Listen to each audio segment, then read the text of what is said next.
গ্রামের সবচেয়ে আপন জিনিস বলতে যদি বলি বন্ধু বান্ধবের কথা, তাহলে বন্ধু বান্ধবের সাথে আমার সবসময় থাকতে ভালো লাগে। ঘোরাফেরা, গ্রামের প্রতি ঘোরাফেরা, আড্ডা দেওয়া, এগুলো আমার অনেক ভালো লাগে।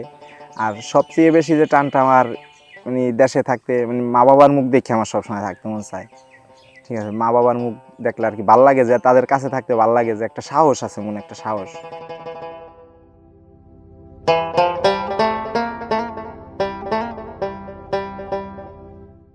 আমার নাম মোহাম্মদ অভিমুন্সি। আমার লিবিয়া যাওয়ার যে কাহিনী, ইটালি যাওয়ার যে কি ছোটবেলা থেকে অনেক ইচ্ছা ইটালি যাব। যখন দালাল বলে যে লিবিয়া দিয়ে ইটালি যাওয়া যায় অনেক সহজেই, অনেক কথা বলছে, তো পরিবারের কাছে বলছে, আমার ওইভাবে ইচ্ছা ছিল না। আমার ইচ্ছা ছিল আমি সরাসরি যাব।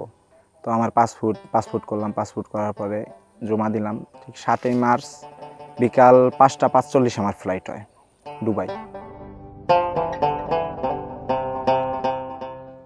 তো যখন লিবিয়া গেছি, আমার জীবনের উপর দিয়ে তো অনেক ঝড়ঝাপটা গেছে।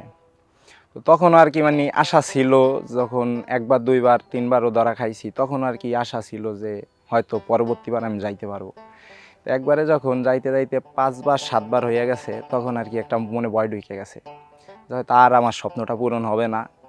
আর লিবিয়া থেকে হয়তো বাড়ি যাইতেও পারি, দেশে যাওয়া হইতেও পারে, নাও হইতে পারে।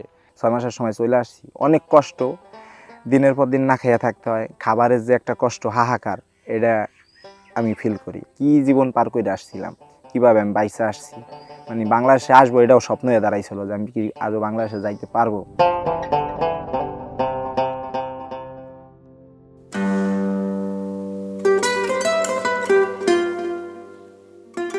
তো রেস্টুরেন্ট দেওয়ার একটা স্বপ্ন। আমি আমার রেস্টুরেন্টটা এভাবে দেখতে চাই, সব কিছু গোছালো থাকবে, সুন্দর পরিবেশ থাকবে, খাবারের মানটা ভালো থাকবে, অনেক থাকবে যে লোকজন আসবে পরিষ্কার পরিচ্ছন্নতা দেখে আসবে। তো এমনভাবে যদি চালাই যাইতে পারি, তো স্বপ্ন যদি আমি ভালো কিছু করতে পারি, তাহলে নিজে একটু উপরে উঠতে পারবো, যদি সব কিছু ঠিক থাকে। আর যদি রেস্টুরেন্ট দেই, এমনভাবে ওটাকে গড়ে তুলবো যেন একসময় আমার নাম হয়।